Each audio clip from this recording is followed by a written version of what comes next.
This is Arvin Vora, founder of Vora Method and author of The Equation for Excellence: How to Make Your Child Excel at Math. In this video, I want to talk about the difference between a chess amateur, a chess grandmaster, and a chess computer. The difference between a chess beginner, a chess amateur, and a chess computer is obvious. A chess beginner will consider a relatively small number of moves, while a chess computer will consider thousands, tens of thousands of different moves, looking ahead many levels. What's interesting, though, is chess grandmasters often beat computers. This is the famous match of Garry Kasparov versus the supercomputer Deep Blue. Kasparov managed to defeat Deep Blue.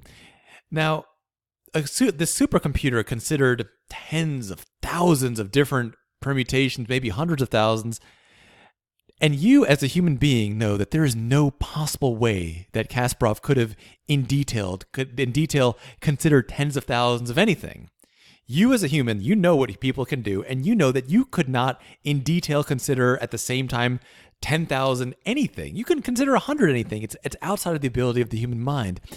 Now, as it turns out, chess grandmasters don't actually consider moves that many more moves than chess amateurs. They consider a little bit more, but not much more.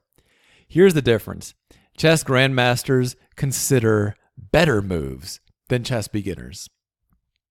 In Vora Method reading, you're going to go through these phases. You're going to go through the beginner phase. That's probably where you are right now.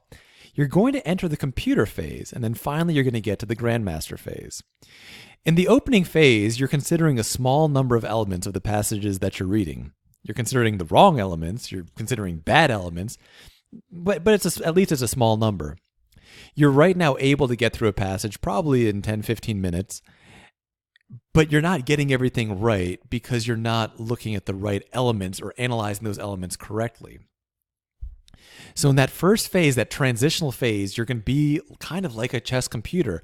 You're going to be considering these passages, all kinds of aspects of these passages. Some of these passages are going to take you several hours, and you're going to be thinking to yourself, wait a second, I'm not going to have 5 hours to do a passage on an SAT. This is insane. This isn't going to work. This couldn't possibly work. Don't worry. That's just the transition. During that phase, your mind is going to start to consider different things to look at. And eventually, you're going to start to be looking at better things. You're going to be like a grandmaster. In that final phase of training, you will be like the chess grandmaster. You won't be considering much more about the passage than you are right now. You're not going to be looking at more things than you do right now, but you're going to be looking at better things. You're going to be looking at different things. And we're going to give you guidance on what those things are, but a lot of that is going to come from the connections that your own brain makes as it goes through this amazing exploration of exploring so many different parts of every passage.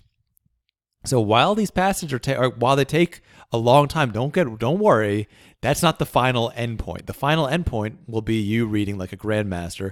The transition is going to be you reading like a computer, considering many things, way more things, taking way longer than you ever possibly could in an SAT.